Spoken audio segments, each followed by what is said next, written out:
At this table, I lay out two signatures, my real one and the fake they used to steal my name, while my own family learns forgery is not a favor, but a crime. They were already half standing when I set my papers in the center of this table. I'm Ada, quiet bookkeeper grandmother, with a long memory for numbers. My nephew smiled wide, his voice bright for the small crowd in this room. "Tonight," he said, "we celebrate family and our new partner." He lifted his glass toward me like it was a prize. His sister clapped first, so others would follow. They thought they were naming me their unpaid shield in front of witnesses, so I could not say no without shame. What they did not know was simple. Before they walked into this room, I had compared two signatures under this lamp, one written by my own hand, and one they used to borrow money in my name. The truth is this: I never chased money, only order. I'm Ada, retired bookkeeper, who kept small shops alive for 40 years.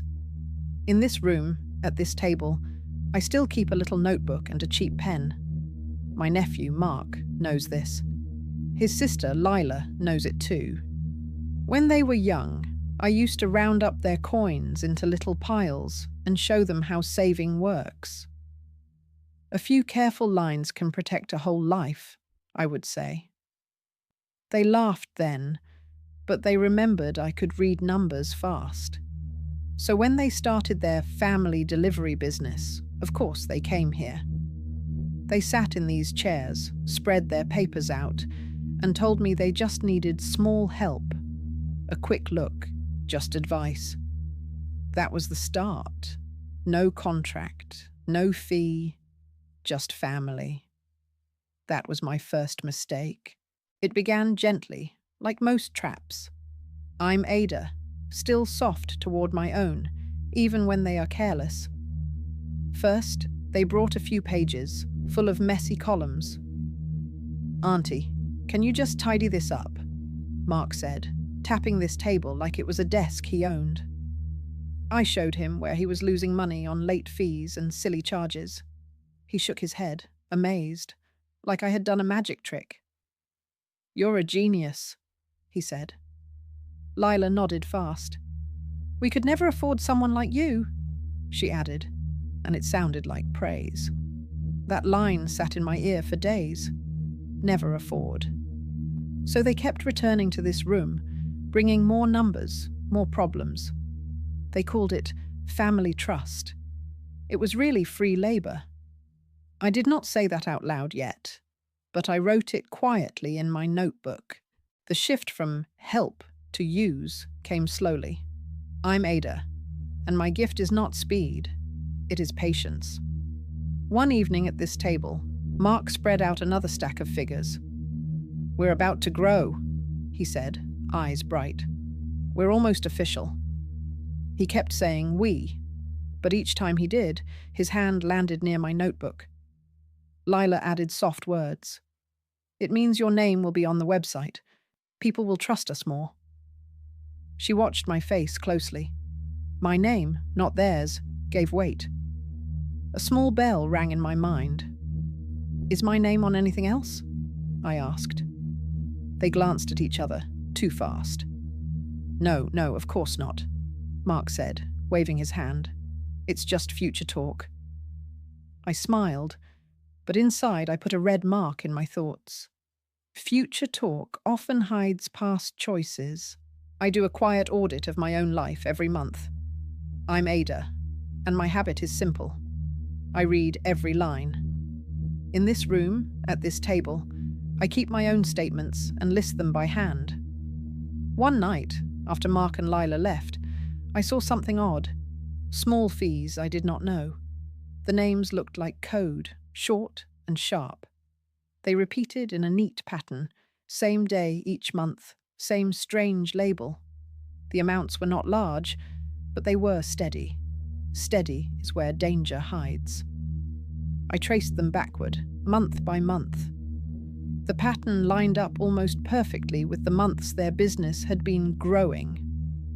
I sat in this chair a long time, tapping my pen on the page. Then I wrote one sentence under the last line. If my name backs their game, I want to see the paper. Numbers do not lie. They only wait.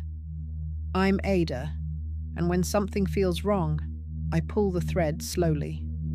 The next time they came to this table, I listened more than I spoke.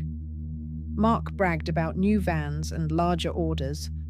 Lila kept using words like leverage and using what we already have. Each time she said we, I tasted my own name. If something goes wrong, I asked, whose name is on the promise to pay? They both laughed too quickly. Auntie, you worry too much, Mark said. We're not kids. We know what we're doing. People who are safe do not have to say that sentence. I smiled and nodded. Then, after they left, I stacked my papers neatly and decided the next question would go to the bank, not to them. I do not accuse without proof. I'm Ada, and my safety lives in clear records. The next morning, I took my folder to the bank, but in my mind, I was still sitting in this chair. I asked a simple thing at the counter. Please explain these repeated fees, I said. The clerk's eyes moved, then her face changed. She asked me to sit down. In a small office, she laid out a form on a desk, the kind I know far too well. At the top, it said, Guarantor Agreement. At the bottom was my name and a shaky version of my signature.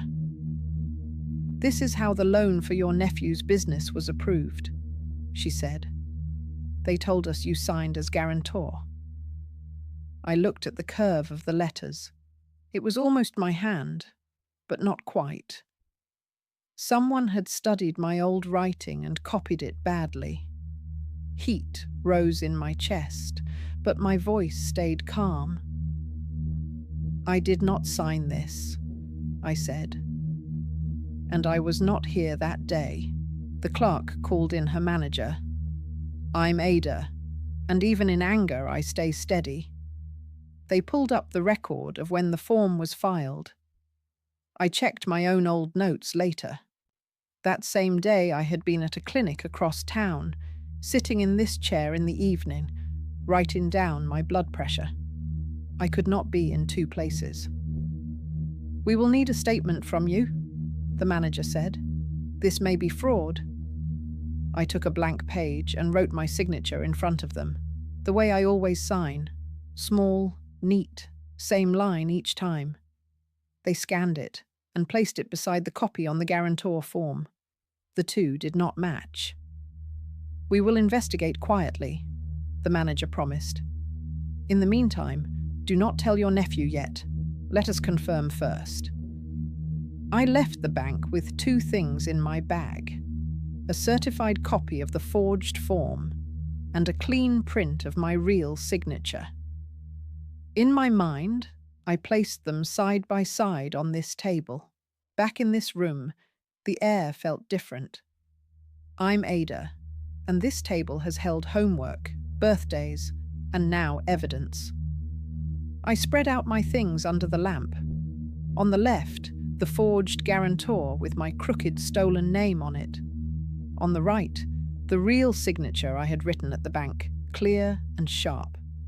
Between them, my little notebook, open to a fresh page. At the top, I wrote, Money Help Rules. Under that, 3 lines, each on its own row. First, I do not sign or guarantee business debts for anyone. Second, if my name is used without consent, it must be removed at once and reported. Third, if you want my skills, you pay me in full or you do without. Simple. Short. I read them aloud into the quiet. This was not a speech for the world. It was a policy for this room and this table. That night, I stayed in this chair long after dark. I'm Ada, and when my heart races, I write. I copied the bank manager's note into my notebook. Client states signature is forged. Investigation opened. I underlined the word forged. I thought about Mark and Lila, small and sticky with jam at this same table years ago, counting coins with me. Then I thought about them adults, signing my name on a loan so their business could grow faster. That jump was not an accident. It was a choice. I did not cry. I made tea, turned off the bright light, and let the sound of the fridge calm me. By the time the cup was empty, I knew two things. First, I would not scream. Second, I would not cover this up to protect them. The next move would be in light, not in whisper. The bank moved quicker than I expected. I'm Ada, and even I was surprised. 2 days later, they called me in and showed me their first steps. They had frozen any new credit on the business loan, placed a note on my file, and opened a fraud case. "Do you want to press charges?" the manager asked. I thought of police, court, long months. I shook my head slowly. "Not yet," I said. "For now, I want my name off everything. After that, we will see." He nodded. "The only way forward is to remove you as guarantor," he said. "That will force the company to stand on its own. If they cannot, the loan may be called." I left with another letter in my bag, this one saying in clear words that I had never signed, and that the bank accepted my statement. Under the lamp in this room, I placed that letter beside the two signatures. The stack on this table now told a full story. They were the ones who chose to make it public. I'm Ada, and I am not afraid of witnesses when my side is clean. A week later, Mark called. "Auntie, we're having a little dinner," he said.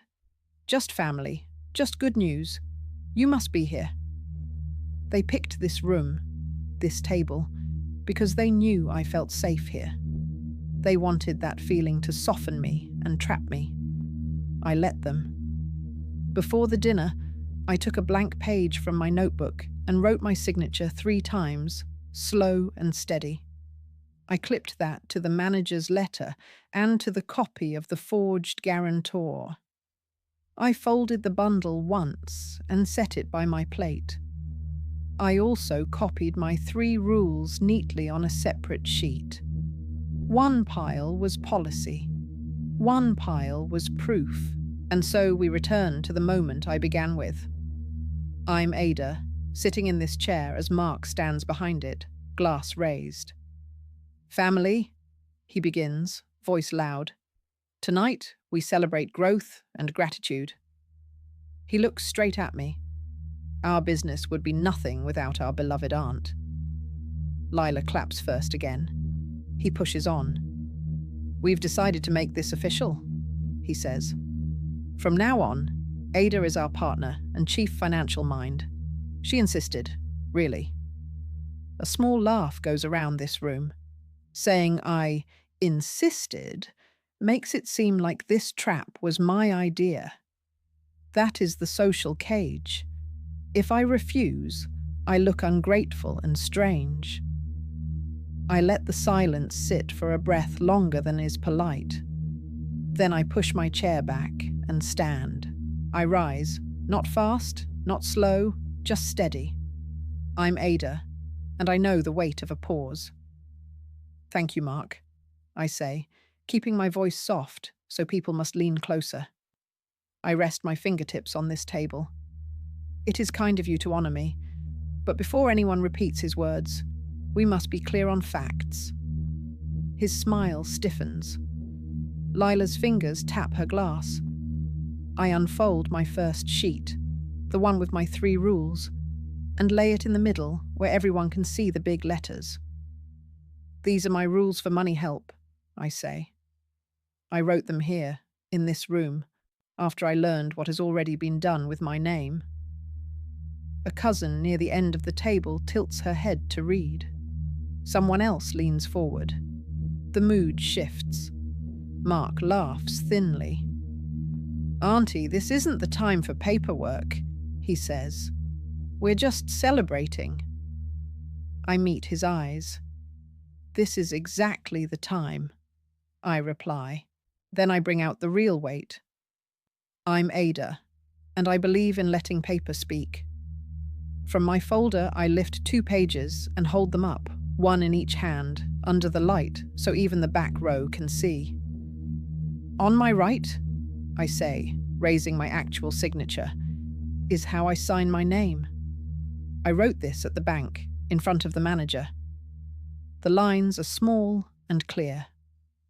"On my left," I add, lifting the guarantor copy, "is the signature your bank found on the loan that keeps your company alive." The letters wobble, thick in places they should be thin. I turn them slightly so the room can compare. "For those at the back," I say, "you do not have to be a handwriting expert. You can see with your own eyes these are not the same." A soft murmur rolls across this room like a low wave. Lila goes pale. Mark's mouth opens and closes, but no sound comes. I place both pages flat on this table, side by side. I'm Ada, and I let silence do some of the work. "My bank confirms I did not sign this loan," I tell them. "They have opened a fraud case. They have already removed me as guarantor. From today, your business stands on its own legs, or it falls on them. It will not lean against my name." I tap my rules sheet. "I do not guarantee business debts for anyone. That was true before you forged my name. It is iron now." Mark finally finds his voice. "We were going to fix it," he blurts. "It was just temporary. You're making too big a deal out of this." Lila whispers, "We needed a chance." I nod. "You had a chance," I say quietly. "You had many. You chose a crime instead of a conversation." I do not shout. I'm Ada, and justice does not need volume, only light. "I have asked the bank to remove my name," I continue. "They have done so. If you do nothing, they will likely call the loan. If you lie again, they may call the police. That part is between you and them." I fold my real signature back into my folder and slide the forged copy toward them. "You may keep this," I say. "Look at it whenever you think about using someone's trust as collateral." I pick up my rules page. "As for being your partner and chief financial mind," I add, "the answer is no. I will not work for a company that begins its story with a forgery, family or not." The word hangs there, heavier than any toast. Then I sit back down in this chair. I'm Ada, and I am done explaining. "This room," I say softly, "will go back to being my kitchen, not your boardroom. This table will hold my tea and my gardening catalogues, not your secret debts." No one laughs. A cousin at the far end mutters, "Good for you." Another shakes her head at Mark and Lila. My nephew reaches toward me once, then pulls his hand back. "Auntie, please," he says. "If the bank calls the loan, we're finished." I fold my hands. "You should have thought about that before you signed my name for me," I answer. There is no drama in my tone, just truth. People leave in 2s and 3s. No cake is cut. No speech is printed for the family chat. When the door finally closes, this room is quiet again. Weeks pass. I'm Ada, and life folds back into small routines. From this table, I watch it. One morning, a thick envelope from the bank arrives. I open it here under the lamp. The words are dry but sharp. The loan is in default. The guarantor has been removed. The bank is calling in the balance. There will be no more soft delay because Aunt Ada is behind it. I set the letter down beside my notebook and breathe out slowly. Later, from this window, I see the signs appear on their little office across the street. Closed for stock check, then closed until further notice. One afternoon, a tow truck takes away one of their vans. I do not enjoy it, but I do not look away either. Actions live in numbers, and the numbers have come home. A month later, they knock on my door again. I'm Ada, sitting at this table with my cup already in my hand. They stand in the doorway, thinner, tired. "If you sign just one more paper," Mark says, "we can get a new loan." Lila's eyes are red. For a moment, I see the children they used to be, sticky with jam at this same table. Then I see the forged signature. I shake my head. "No," I say. "You lost your shield when you tried to steal it." I slide my rules page across the table instead of a pen. "These are still true," I add. "If you want to rebuild, do it with your own names and clean hands." They leave without shouting. When the door shuts, I turn back to my tea. This room is quiet, my name is clear, and my life is my own again. Numbers, like respect, must be kept in balance. Tonight, both are.